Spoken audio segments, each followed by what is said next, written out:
Okay, true believers, prepare yourselves, cause we're about to talk about probably my favorite flick in the X-Men series.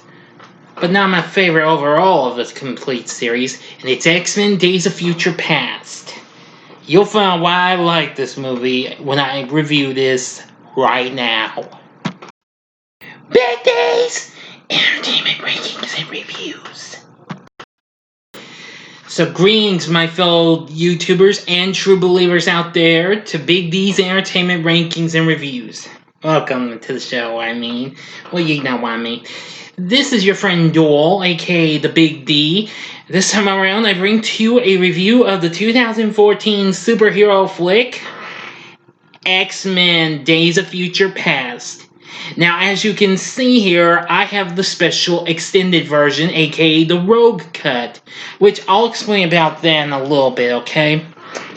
Anyway, the film was directed and produced by Bryan Singer, the guy who directed the first two movies. Yes, he returned to do this. With a script written by Simon Kinberg. From a story, he, along with Jane Goldman and Matthew Vaughn, who directed the last movie, X-Men First Class. Anyway, this is the 7th installment of the X-Men series, and actually serves as a sequel to The Last Stand, First Class, and The Wolverine. That's right, because for those of you who didn't see The Wolverine, which I'll be reviewing that this September, there was a mid-credit scene revealing Professor X and Magneto, meaning with Wolverine. Which, that reminds me, I wanted to give a slight apology because I forgot to bring up Hugh Jackman's little cameo in X-Men First Class. I had forgotten about this, so I do humbly apologize. I hope you all understand. But anyway, Jackman leads an ensemble cast that includes him along with Ian McKellan and Patrick Stewart, plus other stars from the original movies like Halle Berry and Ellen Page. Anne Paquin was credited, despite she was only in a tiny bit of it, because her scenes were drawn on the cutting room floor. But soon, let me see here. I'm trying to look here.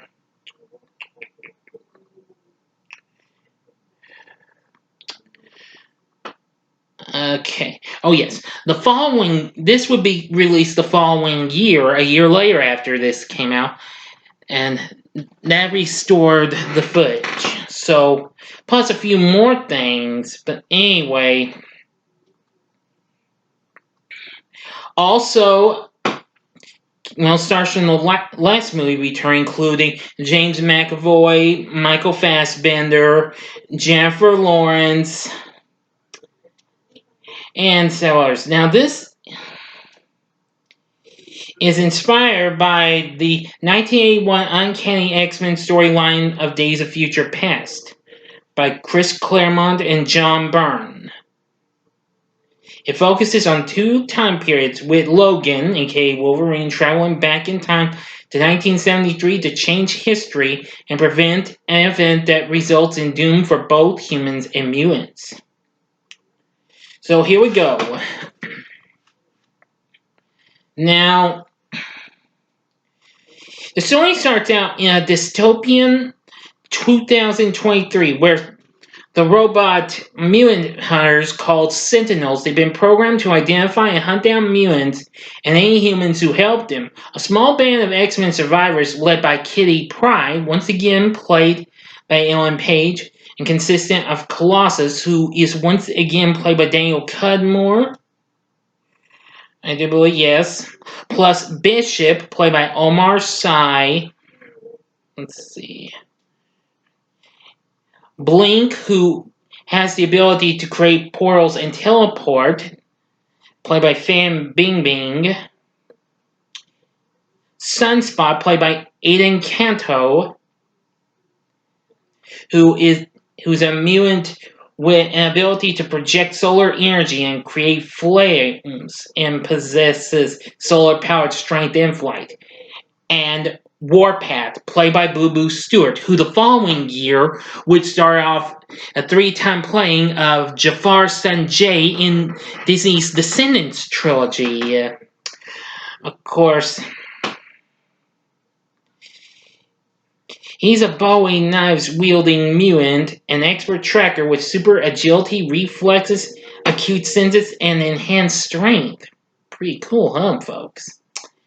Anyway, let me see. Back to our story. Oh yeah, and also Iceman, once again played by Shawn Ashmore. Well, they're attacked by the Sentinels, but Pride sends Bishop's consciousness back in time a few days to warn the others as to ensure their survival. The group retreats to a remote Chinese temple where they meet up with Professor Charles Xavier, of course the one we know originally, Patrick Stewart, Magneto, of course that's Ian McKellan, Storm, and Logan, aka Wolverine. Now, Xavier explains the history of the Sentinels, which were designed by Bolivar Trask. That's Peter Dinklage, who, of course, most of y'all know him of TV's Game of Thrones, which that's a show I've still been wanting to check out, but I've been unsuccessful in trying to find. Well, I've been having thoughts about it, but I'll watch it someday. Anyway, Trask is a military scientist whom Mystique assassinated in 1973.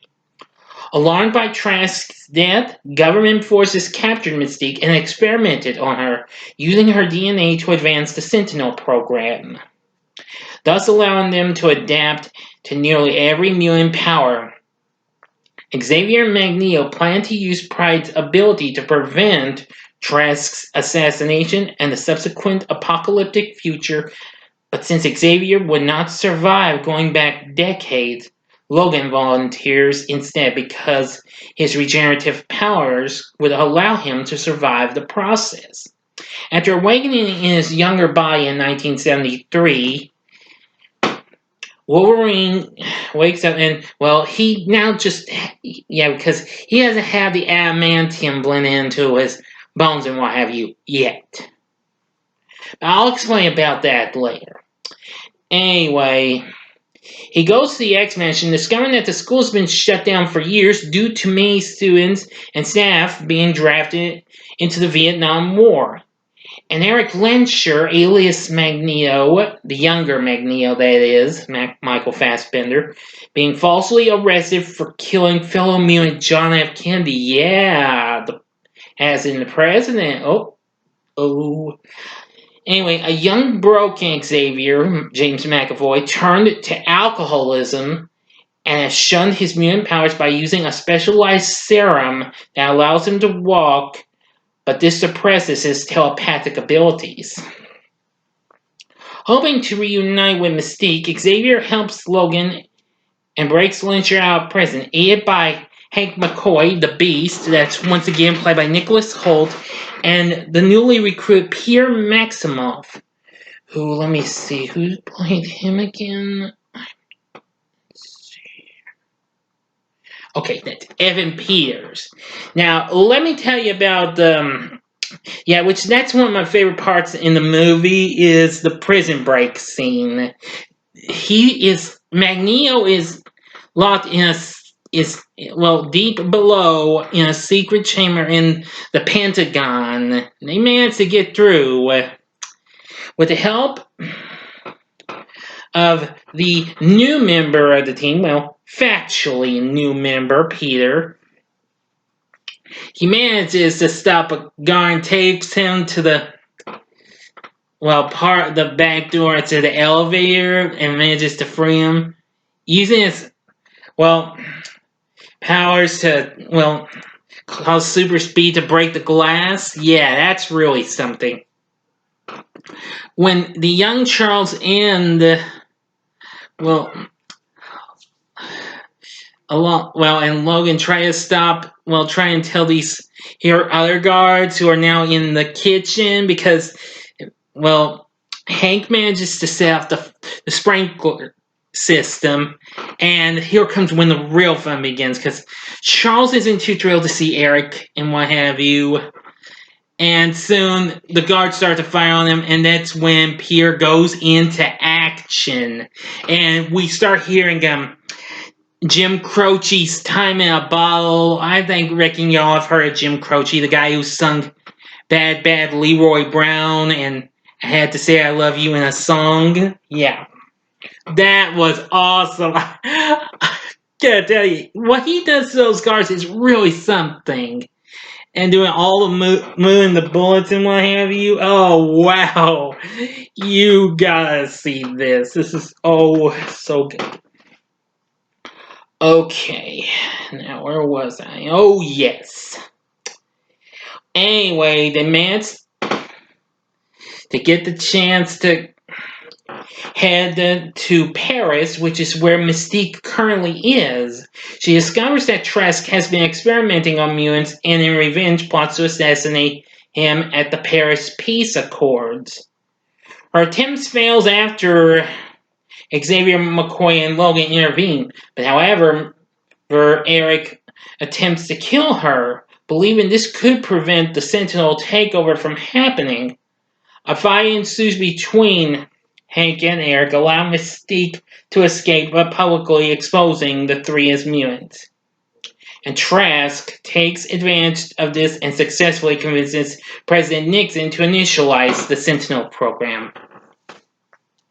Apparently, during all this, Logan starts to have flashbacks and what have you of, well, sort of future flashbacks or something like that, leading up to him being with William Stryker. Yes, that's what I'm going to bring up. A younger version of him is in this.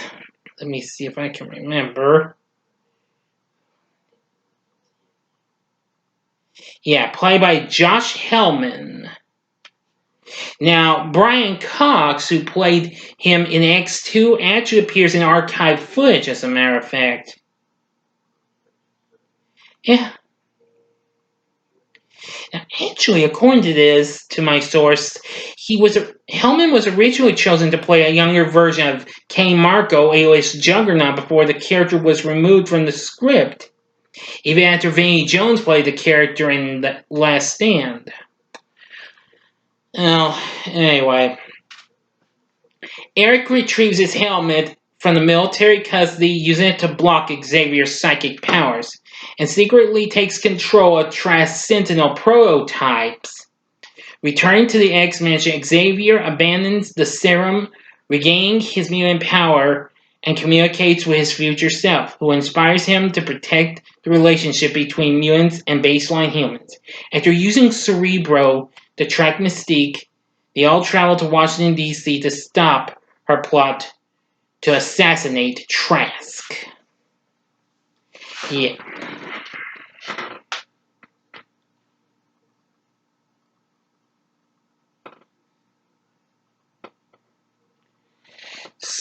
So, well, yeah.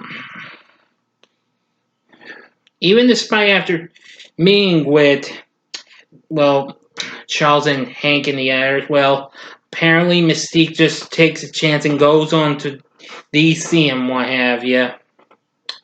Boy, things start to look a little bit bad, but anyway. Well, anyway, now I'm going to get to the last act and ending. You got 5 seconds to stop this video. Go to the description box below and fast forward to the time below to avoid ending spoilers. Okay, here we go.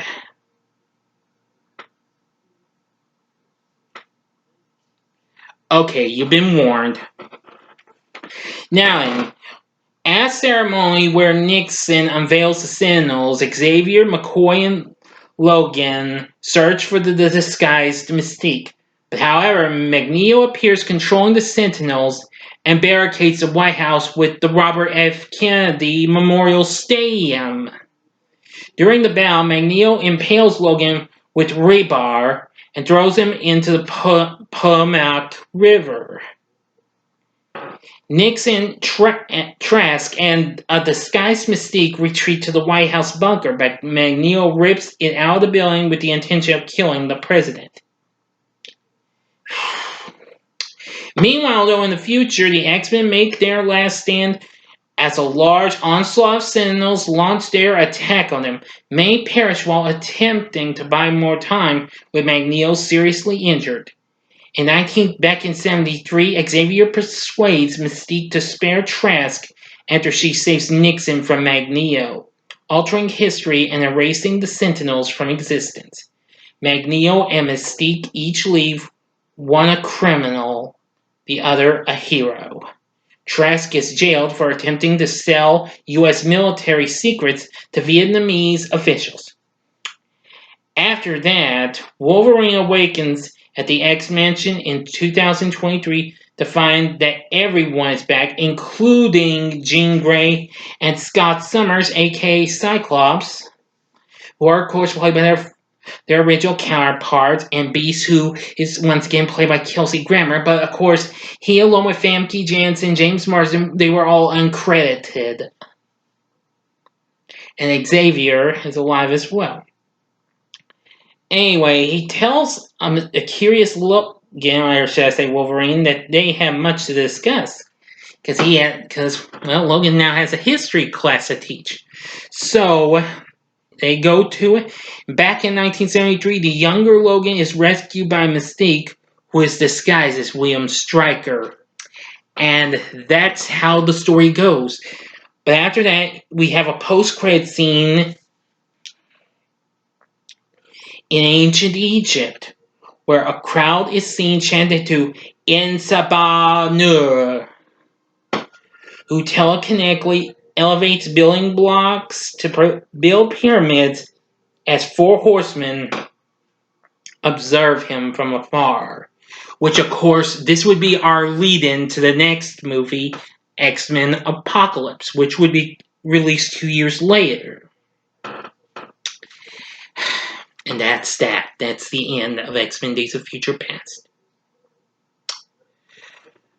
So what did I think of this movie? I gotta say it was pretty good. This is easily the best I've seen of the X-Men since the first two movies. Don't get me wrong, I did like Last Stand and I did like First Class pretty well. But anyway, this was a pretty good movie. Now, before I go on with the recommendations and what have you, I gotta talk about this one.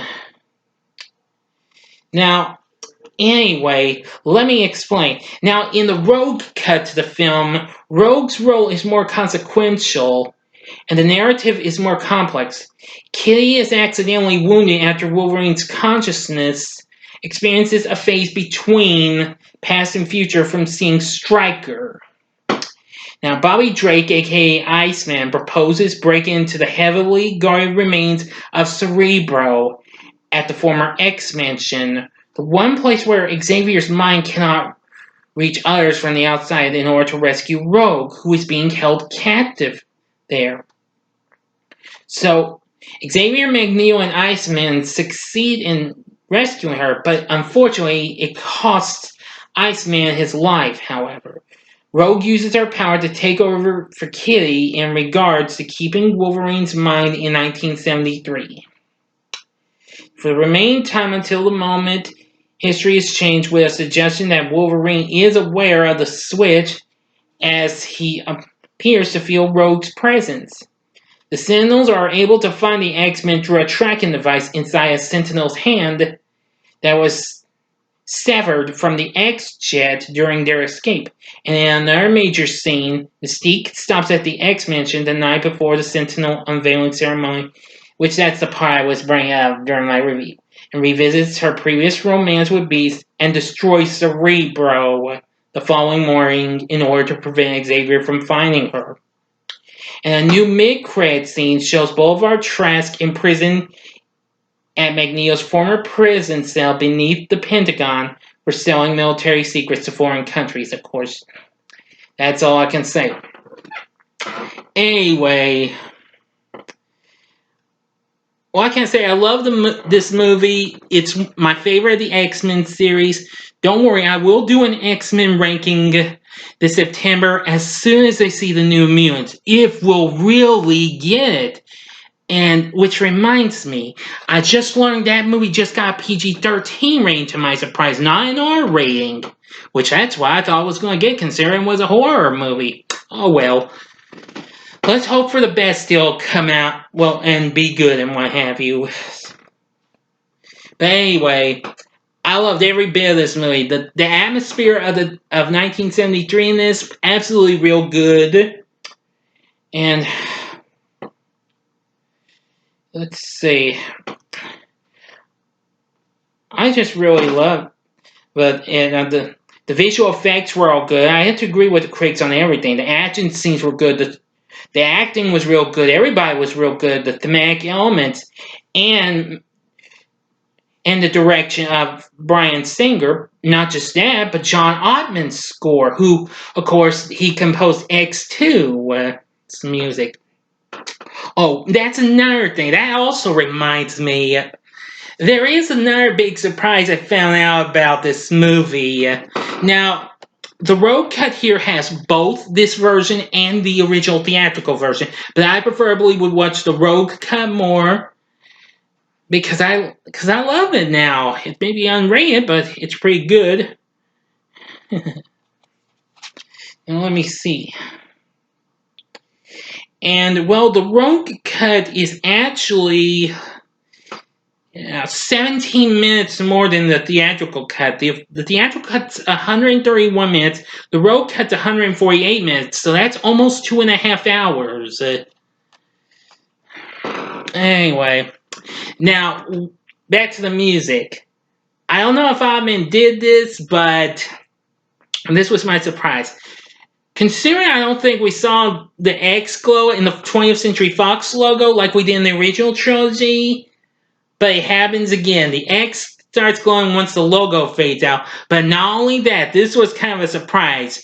On the last note of the Fox fanfare, we hear a little something, a little extra sound, like which was this da da da. Yeah, the X-Men music at the end of on the last note of the Fox fanfare. That kind of caught me off guard. I was surprised by it.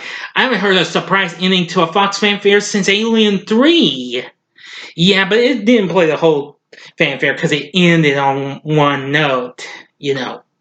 But anyway, this was a big surprise. They actually did reuse that for X-Men Apocalypse as well. Unfortunately, they didn't use it with Dark Phoenix last year, which was one of my big disappointments with that movie. Yeah, I know a lot of people didn't like Dark Phoenix. I'm still saying that was an okay good movie, but not great though, like this one though. But anyway, would I recommend X-Men Days of Future Past? Hell yeah! Yeah, this is something you need to get. Get the Rogue Cut though. You won't be disappointed. It is on Blu-ray and DVD, which of course this is DVD, of course. But yeah, you need the Rogue Cut. I think you'll really like it. But anyway, what are your thoughts on X-Men Days of Future Past? Please feel free to tell me in the comment section below. If you like this video, click the like button and subscribe to my channel as well and be a part of the Big D Nation. Join me again next time when I bring to you a review of X-Men Apocalypse. Oh yeah, and I almost forgot, this and X-Men Apocalypse have just now been added to Disney+. But I think Disney Plus only has the theatrical version of Days of Future Past, not the Rogue Cut. So get the Rogue Cut. Again, you won't be disappointed. But anyway, thanks for watching. Now, if you like this video, you can, again, click the like button. And if you enjoyed this, you can see some of these other real cool superhero sequels and what have you. I'm going to throw in some of my absolute faves, some big faves. In the upper left-hand corner is... but I'm going to do the last two Avengers movies for this because they were both big and epic. So, just like this. In the upper left-hand corner is my review of Avengers Infinity War. The upper right-hand corner will be Avengers Endgame from last year, the big hit of last year. And for a bonus, the bottom left-hand corner is my review of X-Men First Class. And the bottom right-hand corner is the button you can click to subscribe to my channel. If you are into hearing rankings and reviews on movies, TV, video games, music, yeah, movies, TV, music, video games, etc. Yeah, I'm your man. Okay? Thanks for watching. Until next time, I'm the Big D saying, Excelsior! See ya.